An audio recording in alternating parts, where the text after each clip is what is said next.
1950s. What does he mean by that? 1950s and 90s. Akhilesh Yadav ji, Akhilesh Yadav ji, अध्यक्ष महोदय, Akhilesh please, अध्यक्ष महोदय, मैं आपका धन्यवाद देना चाहता हूं। प्लीज, अध्यक्ष महोदय, अध्यक्ष महोदय, अध्यक्ष महोदय, अध्यक्ष महोदय, मैं आपका धन्यवाद देना चाहता हूं। आज मुझे एक बहुत महत्वपूर्ण समय पे मुझे बोलने का मौका मिल रहा है। अध्यक्ष महोदय, मैं अभी भारतीय जनता पार्टी के माननीय सदस्य को भी सुन रहा था, उनके वरिष्ठ सदस्यों को भी और माननीय मंत्री जी को मैंने सुना है, और इस महत्वपूर्ण विषय पर उन्होंने अपनी बात रखी है। समाजवादी पार्टी महिला आरक्षण के पक्ष में है और समाजवादी पार्टी का इतिहास रहा है कि हम लोगों ने हमेशा महिलाओं को आगे बढ़ाने के लिए काम किया है। हमारे नेता जिनकी विचारधारा पे हम लोग आगे बढ़ रहे हैं, डॉक्टर राम मनोहर लोहिया, उन्होंने हमेशा जेंडर जस्टिस और सोशल जस्टिस की बात की है। हम समाजवादी लोग जेंडर जस्टिस और सोशल जस्टिस के पक्ष में हैं और महिलाओं का आरक्षण 33% हो उसके भी पक्ष में हम लोग बोल रहे हैं। और ये लड़ाई हमारी निरंतर चल रही है और कहीं न कहीं आरक्षण हमारी पीढ़ी के आह्वान को और मजबूत कर रहा है। लेकिन जिस तरह की बातें हमें सुनने को मिल रही हैं, अब भारतीय जनता पार्टी नारी को नारा बनाने की कोशिश कर रही है। भारतीय जनता पार्टी इस आरक्षण को लेकर के भाजपा अपना नारी का नारा बनाना चाहती है और बदलने की कोशिश कर रही है। जिन्होंने नारी को अपने संगठन में नहीं रखा, उनके मान सम्मान के लिए कैसे रखेंगे?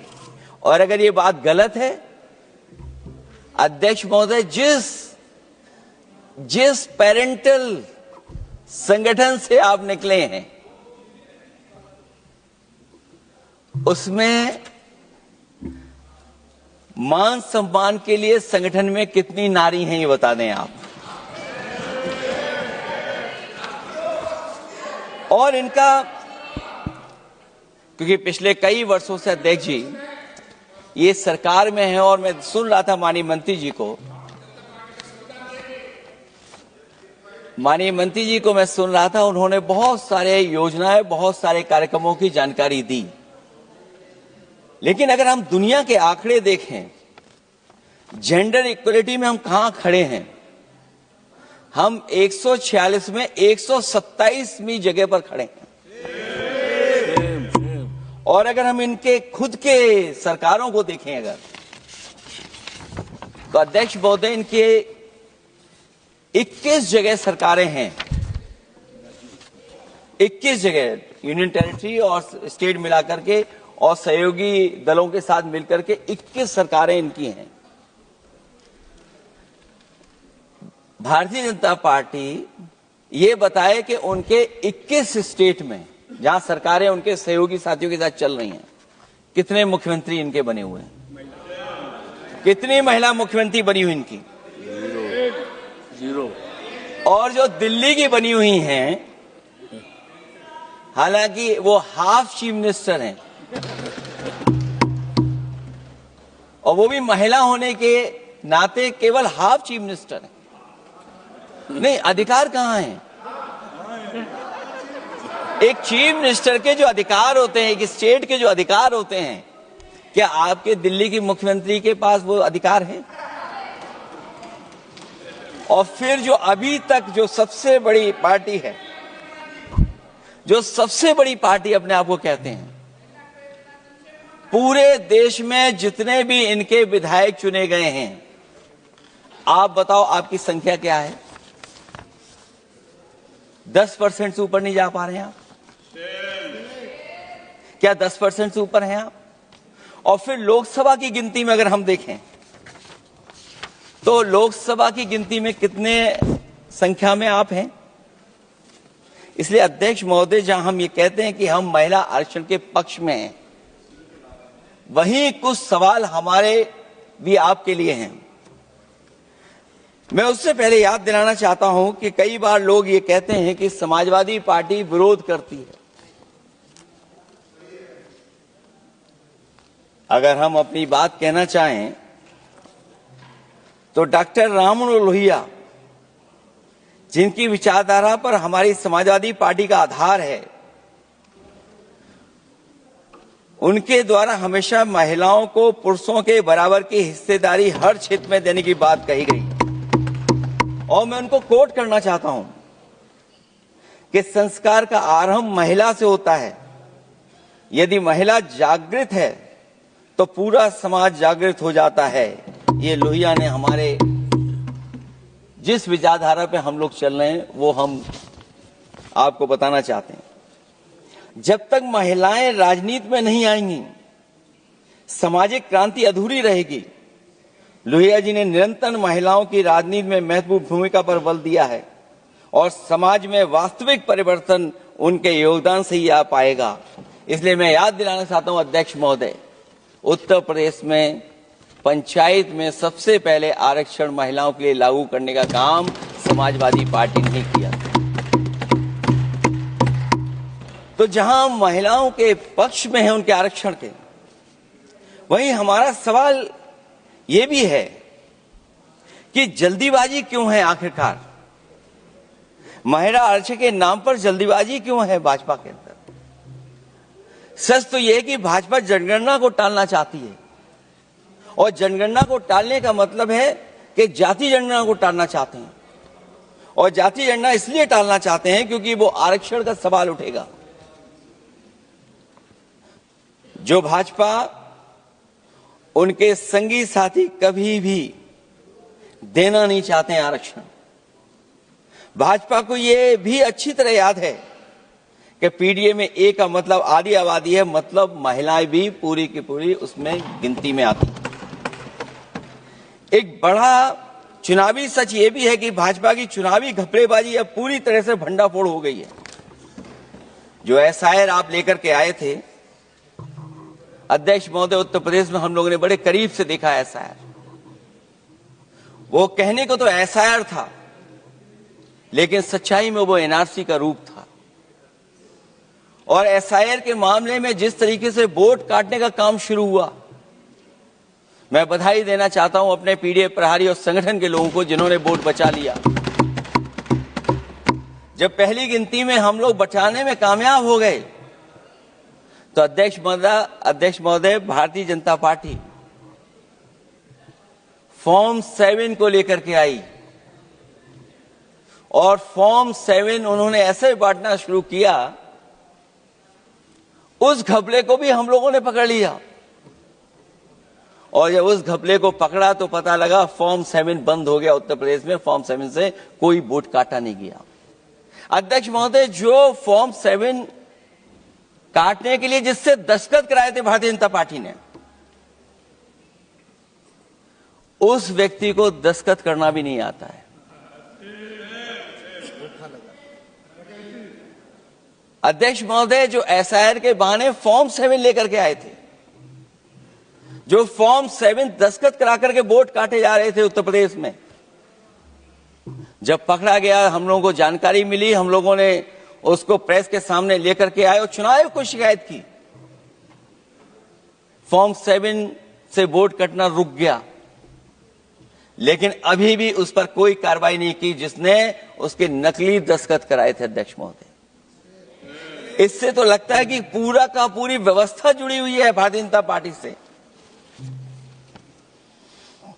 और धीरे धीरे जो भारतीय जनता पार्टी की सरकार चली है, हेरा फेरी हम लोग पकड़ लिए, भाजपा की कलई खुल गई और उसके समर्थक और वोटरों का आकार पड़ने लगा तब भाजपा निराशा के इस दौर में उभरने के लिए बिल लेकर के आ रही है।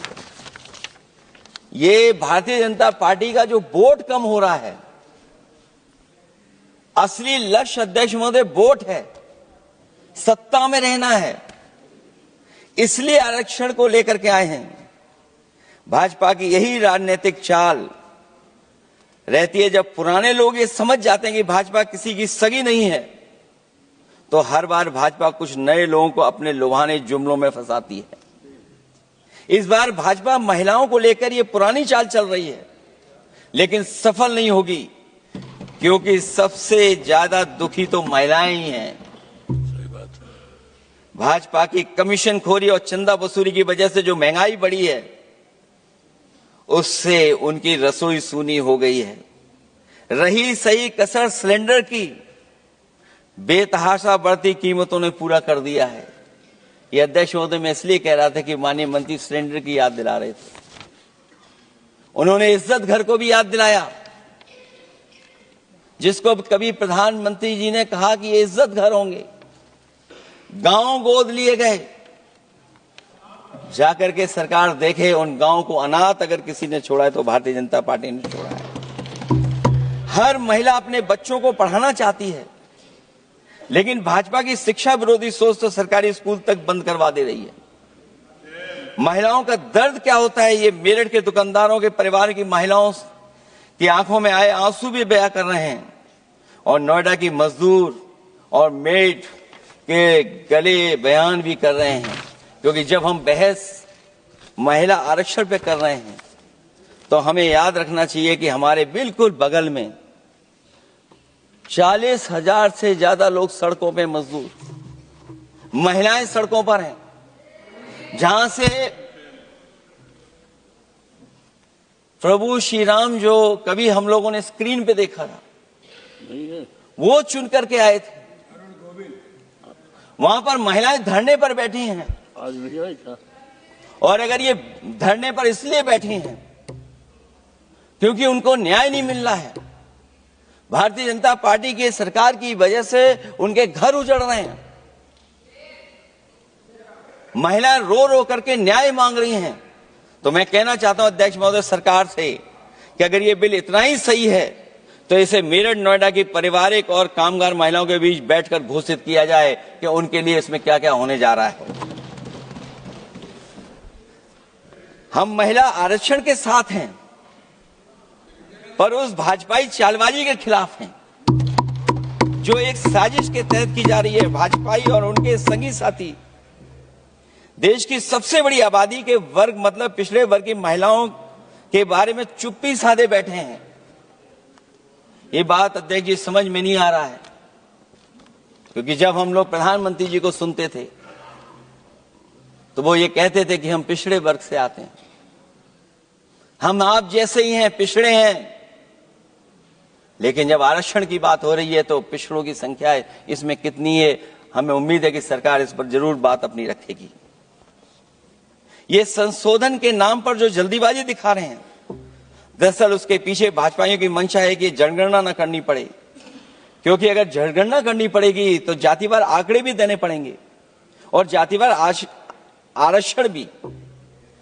ये भाजपा का एक बहुत बड़ा षड्यंत्र है, जिसमें जनगणना आधारित परसीमन को नकार कर पिछड़ों का अधिकार लूटा जा रहा है। ये लोकतंत्र के खिलाफ खुफिया लोगों की गुप्त योजना है, जो अब तक स्वीकार नहीं, जब तक प्रक्रिया के साथ हम लोग स्वीकार कभी नहीं कर सकते, जब तक इसका लागू करने का तरीका ठीक ना हो। अगर पिछड़ों की आबादी कम से कम अगर हम गिन लें कि 70%, 80% से ज्यादा है, अध्यक्ष महोदय अगर हम उनको 66% मान लें तो इनकी आबादी कम से कम पिछड़ों की 33% होगी, आधी आबादी की जनसंख्या, जिनके हक की बात तो है ही नहीं इसके अंदर। इसका मतलब यह हुआ कि पिछड़े वर्ग की 33% महिलाएं, उनको हक देना नहीं चाहते ये लोग, हक उनका छीनना चाहते हैं। और फिर जो डिलिमिटेशन का साथ साथ लेकर के आए हैं, ये डिलिमिटेशन क्या है अध्यक्ष महोदय? ये डिलिमिटेशन है कि इलेक्टोरल मैप को बदल दें। हमारे पूर्व में कांग्रेस के सदस्य ने ठीक कहा है कि जब डिलिमिटेशन की बारी आई तो इन्होंने पूरी रणनीति बना करके कि किस तरीके से लोकसभाओं के क्षेत्र बनाए जाएं, क्षेत्र कैसे बने जिससे कि उन्हीं को पॉलिटिकल लाभ मिले, वो हम लोगों ने आसाम में भी देखा और जम्मू कश्मीर में भी देखा है। इसलिए हम चाहते हैं कि पहले जनगणना हो और जनगणना जब आंकड़े सही आ जाएंगे अध्यक्ष महोदय, तब जाकर के डिलिमिटेशन ठीक होगा। और अगर आंकड़े ही ठीक नहीं हैं तो फिर आरक्षण कैसे ठीक होगा? क्योंकि आरक्षण का आधार ही हमारा जनसंख्या पर है। कहीं ऐसा तो नहीं कि आधी आबादी में ये मुस्लिम को भी ना गिनते हो, मुस्लिम महिलाओं को। इसलिए हमारी मांग होगी कि आधी आबादी में पिछड़े और मुस्लिम महिलाओं को भी जोड़ करके इस आरक्षण को पूरा किया जाए। एक जो हमें आशंका है कि जब आरक्षण होगा और डिलिमिटेशन होगा और जब संख्या बढ़ेगी तो उत्तर प्रदेश की संख्या विधानसभा की 500 से ऊपर होने जा रही है। और अगर 500 से ज्यादा होने जा रही है तो उसमें सरकार क्या विचार कर रही है? कहीं कोई ऐसा षड्यंत्र तो नहीं है जो हम महिला आरक्षण के बहाने उस षड्यंत्र को छिपा करके आगे बढ़ रहे हों? क्योंकि उत्तर प्रदेश में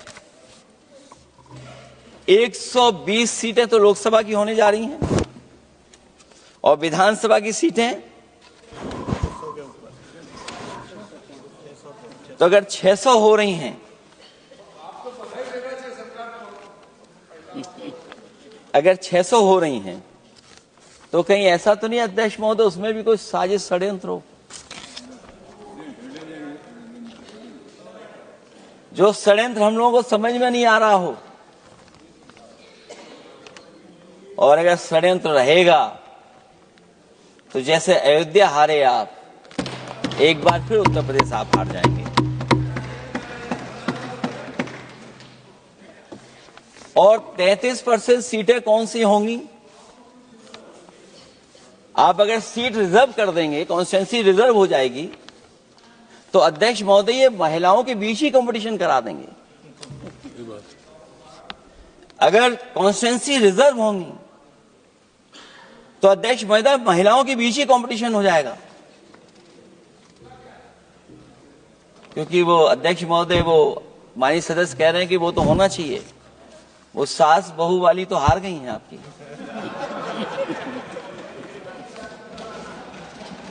तो अगर पार्टी को ये मौका मिलेगा तो न केवल कंपटीशन से हम बच सकते हैं बल्कि संख्या महिलाओं की लड़ने की ज्यादा होगी।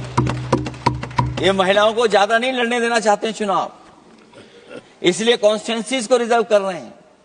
अध्यक्ष महोदय हमारा पक्ष है, हमारी मांग है कि ये जो लागू हो आरक्षण वो पार्टी को मौका मिले, पार्टी लड़ाए उनको, पार्टी संख्या तय करे।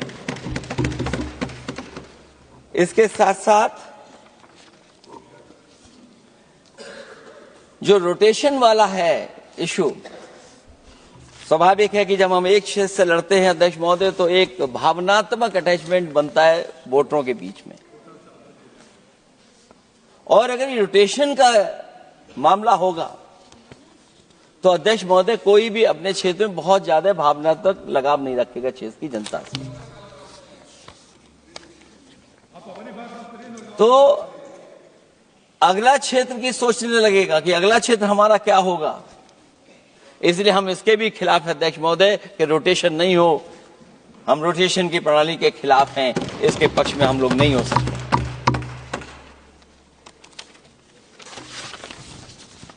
इसलिए अध्यक्ष महोदय हमारी मांग होगी कि पहले सेंसस कराए, जनगणना कराई जाए।